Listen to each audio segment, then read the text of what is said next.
This is how I flipped and doubled my money on my C4 Corvette.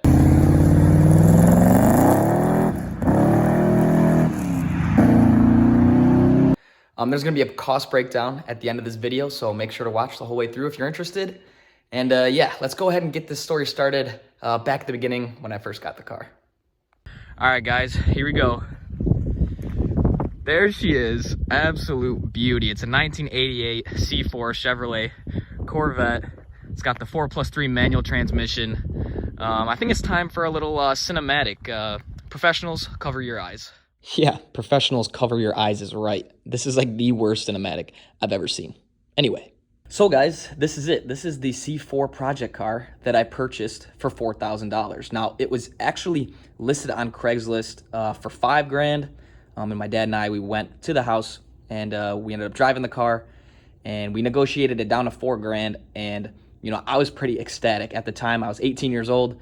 And, you know, as a teenager, I really wanted a car that was, you know, going to be fun as a project car, had a V8 and a manual. That was pretty much all I was looking for. And I found this and I knew I had to go check it out. I got the car with 58,000 miles. Now, it wasn't perfect. It wasn't perfect. It needed some small things like a new top. The back glass was actually plastic and it had cracked. It also needed a head gasket, so I had a head gasket leak. And it needed to tune up new plugs, wires, new distributor, cap and rotor. But, you know, nothing crazy. So I knew that, you know, when I got done test driving the car, I knew that this was a car that I wanted to put an offer on right away. You guys can see from the pictures that this thing is in pretty great shape. I can't lie. So I learned how to drive manual with the car, and that whole summer I drove the car around, probably put about 2,000 miles on the car. Then after that summer, I realized that it was probably about time that we go ahead and address that head gasket leak. After talking a little bit with my dad about what we're gonna do, we decided that we're just gonna full send it and do heads and cam while we're in there addressing the head gasket leak as well. All right, you guys, so this is just some of like the key parts we have. We have the comp cams here. It's called a 501 cam just because it's part of like the cam number right there, 08501-8. It makes a lot of its power between the 1500 and 5,000 RPM range. A lot of good reviews on it, so we'll be checking it out. This is kind of the cam sheet, just in case you guys want to take a look. You know, not an insane, you know, lift or duration, but it's quite an improvement from the last one. We've got the Beehive valve springs here. Again, I'll leave the part numbers for everything in the description, as well as the retainers for them. So this is just some of the things. Obviously, we also have the whole engine gasket kit over there, like I said. We then began to tear the engine down, making sure to label everything and take lots of pictures along the way, just so we knew how to put this thing back together. We actually end up having to get a cherry picker and jack the motor up slightly just so we could pull the cam out, because if we didn't, the cam was going to hit this cross member that was in the way. So we had to do that, which was an interesting time, but, you know, it was a good experience. All right, y'all, so we got the motor jacked. The cam is finally out. The motor's still suspended, but taking a look at the difference. Just, that's the stock cam right here. This is the new comp cam 501. She's gonna be going in, so just look at it. Just, it looks so much better, guys. I don't know, I'm excited. Hope you guys are excited, but you know, now comes the putting back on process. We got some starter assembly lube that we're gonna use on these and the lifters. So that's gonna be our plan now. But guys, look, I'm so hyped. It's finally out, y'all. This is sick. After finally putting the car all back together, it was now time for the first start. Okie dokie. Oh no.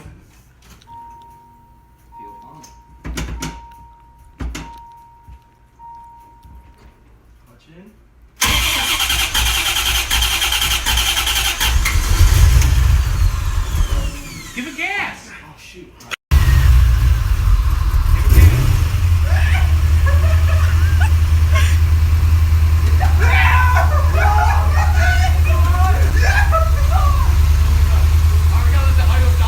The car still had a full exhaust on at the time, so it was still a little quiet.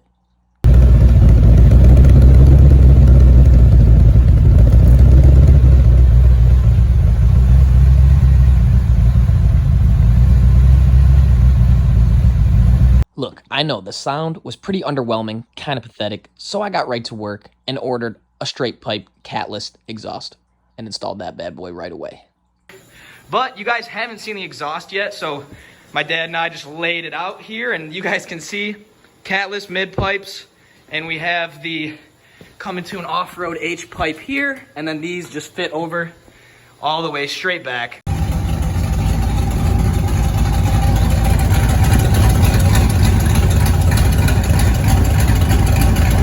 Now, yes, I agree with you guys. The new straight pipe made a huge difference, made it sound amazing, gave it that V8 scream, you know, the thing it was always missing.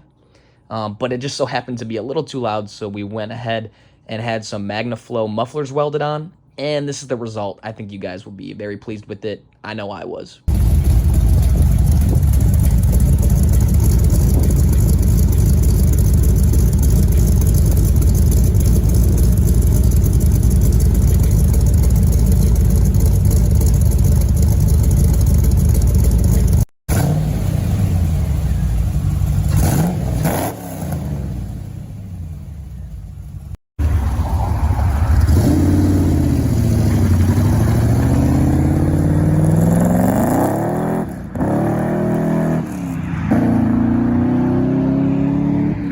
So at this point, the car was now complete. It was everything that I wanted, had a nice cam, good engine work done to it. It was a manual, it sounded great.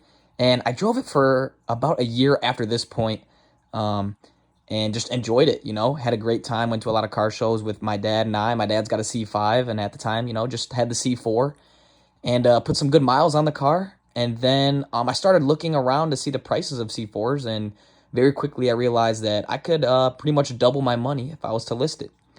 So that's exactly what I did. I listed it for sale, and the first person that looked at it actually bought the car. And I'm going to go ahead and do a little breakdown sheet of, you know, basically all the expenses and, you know, how much I sold the car for and how much profit I made. So here's a quick little overview, a very simple overview of what I put together. So basically we have a summary on the left, the 1988 Chevy Corvette, bought in 2020 with 58,000 miles, sold in 2022 with 63,000 miles.